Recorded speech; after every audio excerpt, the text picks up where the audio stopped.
Hello students, आज हम कक्षा 8वीं के गणित में हम जो है क्षेत्रफल पार्ट पढ़ रहे थे। उसमें हमने पिछले वीडियो में जो है समांतर चतुर्भुज, समलंब चतुर्भुज, समचतुर्भुज और त्रिभुज का क्षेत्रफल देखे थे।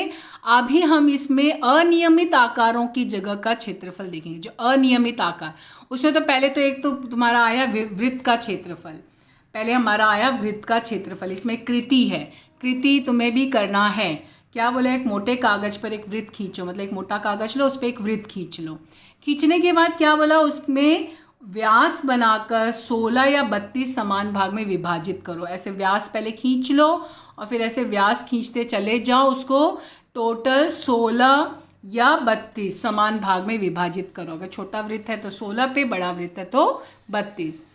और 360 के, या तो 360 का समान भाग करके वृत्त के 18 या 20 समान भाग करो। मतलब या तो तुम व्यास बना के भाग करो इक्वल, या फिर जो है यहाँ पे तुम्हें पता नहीं इसका कोण 360 अंश है, तो इसके या तो कोण के हिसाब से भी उसको वृत्त को जो 18 या 20 भाग में समान भाग में विभाजित करो। उसके बाद क्या करना, वह भाग त्रिज्या को काटकर अलग अलग पंखुड़ी प्राप्त करो।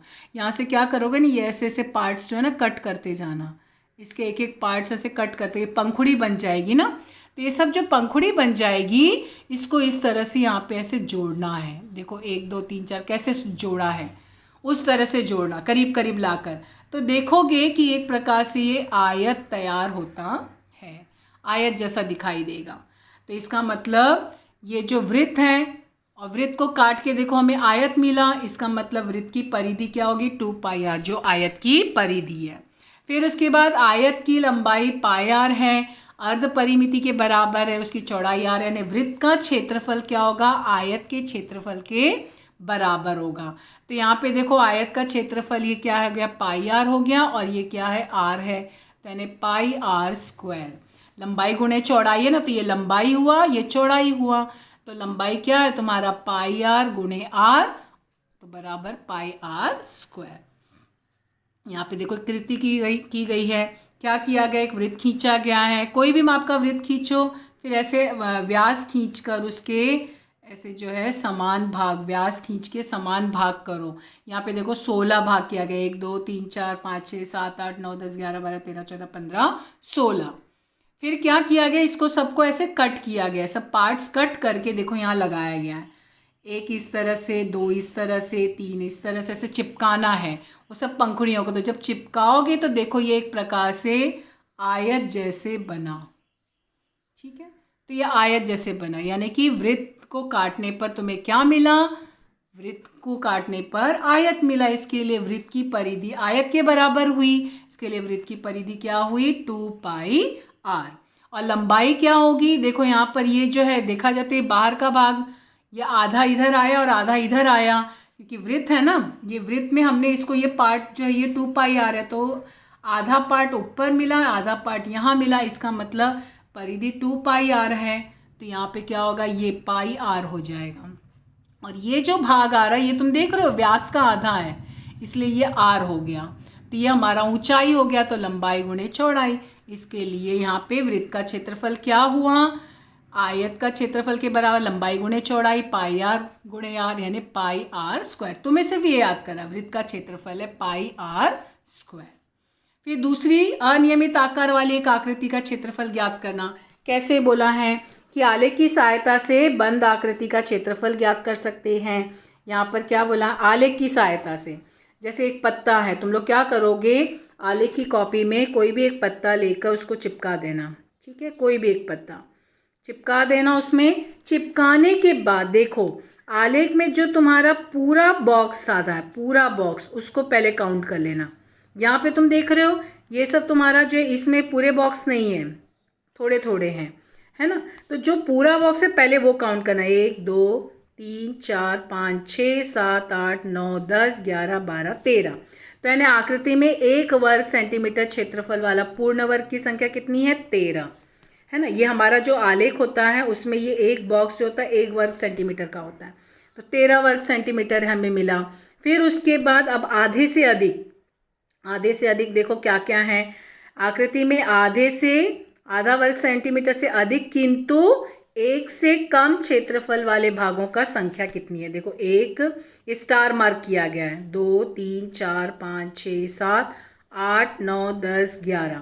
ध्यान देना, आधे से अधिक किंतु 1 से कम, इसके लिए इसकी गिनती नहीं हुई है ना। तो यहाँ पर इस तरह से मिला। तो यहाँ आप क्या करोगे, ये सबको जोड़ लोगे। जोड़ने पर हमें कितना मिला, ये सबको जोड़ने पर यहाँ पर, तो यहाँ पर इसका ये क्षेत्रफल हमको मिल जाएगा। तो इस तरह से ये हमारा जो है क्षेत्रफल प्राप्त होता है। तो कैसे तुम्हें मिलेगा ये क्षेत्रफल, हमारा जो है टोटल कितने हैं, 13 फुल जो है और 11 जो है वो तुम्हारा हाफ है। तो कैसे करोगे, 13 + 11 कितना है, 24। ठीक है, तो ये कितना होगा, 24। इसका क्षेत्रफल क्या होगा, 24 वर्ग सेंटीमीटर। ये तुम्हारे बुक में कृति दी गई है। ठीक है, तो यहाँ पर हमें क्या करना है, आधा वर्ग सेंटीमीटर से अगर कम है उसको नहीं लेना, उसको 0 लेना।